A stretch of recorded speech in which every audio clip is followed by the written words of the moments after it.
Sir, এইখানে একটা sign করে দেন। স্যার, উনি কে?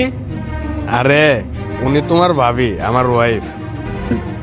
স্যার কি কইতাছেন? ওই তো আমার ছোট বোন। আরে কি বলতেছো তুমি?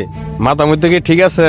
স্যার আমার মাথা মতো ঠিকই আছে, আমি সত্যি বলতাছি ওই আমার ছোট বোন। কি বলতেছো? স্যার 2 বছর আগে আমার বোনটা হারা গেছিল, এর লাগে এখন আমার আব্বা আম্মা কান্দে বাড়িতে। আরে আশিক কি বলতেছো? হ্যাঁ তো বলছে তার কোনো ভাই নাই, আর তার বাবা মা থাকে লন্ডনে। স্যার আমি জানি না আপনার কাছে ওই কেন মিথ্যা কথা বলছে। ওর লাগে আমার আব্বা এখনো পাগলের মতো হয়ে গেছে। স্যার আমার মা চিন্তা করতে করতে বিছনায় পড়ে গেছে। স্যার আমি ওরা দিয়ে চিন্তা লাইছি ওই আমার ছোট বোন। তুমি কি শিওর এই তোমার ছোট বোন? ও স্যার, ওই আমার ছোট বোন। আচ্ছা দাঁড়াও, আমি বিষয়টা দেখতেছি। আর আমি যদি আমার ওয়াইফকে কল দিয়ে আমার অফিসে আনতে পারি, তুমি কি তার সামনে বলতে পারবা যে তুমি তার ভাই? ও স্যার আমি বলতে পারবো আমার বোন আমি চিনি না। স্যার আপনি তার ফোন দিয়ে অফিসে নিয়ে আসেন। আচ্ছা ঠিক আছে, দাঁড়াও।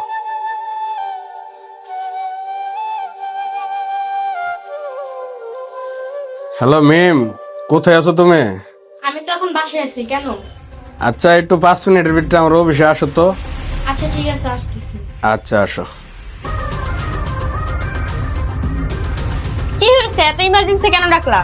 দেখো তো তুমি তাকে চিনো নাকি?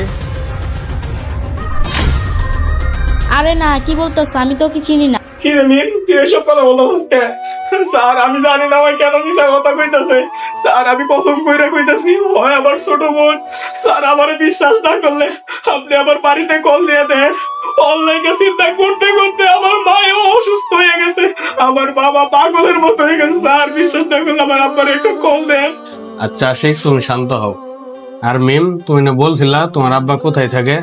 আরে তুমি জানো না আমার আব্বা লন্ডনে বিজনেস করে? আরে এই সিকিউরিটি বাচ্চা, তুই উল্টাপাল্টা কথা কইছিস। আমি তোর কোন জন্মের বোন লাগি? ও, তোমার আব্বু লন্ডন থাকে। আচ্ছা মিম, একটা কাজ করো তো, তোমার আব্বুকে কল দাও আর আমার সাথে একটু কথা বলাই দাও তো। মানে আমার মোবাইলে তো টাকা নাই, আমি তোমার বিকালবেলা কথা কই দেব। আরে এই সিকিউরিটি বাচ্চা, এখান থেকে যা। আরে হ্যাঁ, কোথায় যাবে? তোমার মোবাইলে টাকা নাই ভালো কথা, আমার মোবাইল দিয়ে কল দাও। আসলে এতদিন আমি তোমার কাছে মিথ্যা কথা বলছি। এই আমার বড় ভাই। আরে কি বলতেছো তুমি? তাহলে এতদিন আমার কাছে গোপন কেন করছো? আসলে আমি গোপন করছি এই কারণেই, যদি আমি সত্যি কথাটা কইতাম তাহলে হয়তোবা তুমি আমারে বিয়ে করতে না। আসলে আমরা অনেক গরিব মানুষ, আমার বাবা দিন আনে দিন খায়। আর আমার একটা স্বপ্ন ছিল যে তোমার মতন বড়লোক কাউকে বিয়ে করব। আসলে আমার মতন প্রত্যেকটা মেয়ে চায় বিয়ের পরে ভালোভাবে থাকতে। তুমি জানো আমি যখন আমার বাবার বাসায় ছিলাম তখন আমার বাবা ঠিক মতন বাজারও করতে পারতো না। আর এমনও দিন গেছে যে আমরা না খেয়ে দিন পার করছি। তাই আমার স্বপ্ন ছিল তোমার মতন বড়লোক কাউকে বিয়ে করার, যাতে বিয়ের পরে আমার আর কখনো না খেয়ে থাকতে হয়। আসলে এটা তোমার ভুল ধারণা, আর সব মানুষকে এক পাল্লায় কখনো মাপতে যেও না। আমি তোমাকে বিয়ে করছি তোমার অবস্থান দেখে নয়, আসলে তোমার মনটা দেখে বিয়ে করছিলাম। কিন্তু তোমার মনের ভিতর যে এত নোংরা তা আগে কখনো ভাবতাম না। আসলে আমার বাপ মার উপর ভাইয়ের উপর অনেক অন্যায় করছি, তুমি আমারে মাফ করে দাও। বুঝলাম না তুমি আমার কাছে মাফ চাইতেছো কেন? তুমি যাদের কাছে অন্যায় করছো তাদের কাছে মাফ চাও, তারা যদি মাফ করে দেয় আমিও মাফ করে দিব। ভাই তোমাদের সাথে আমি অনেক অন্যায় করছি, তুমি আমারে মাফ করে দাও।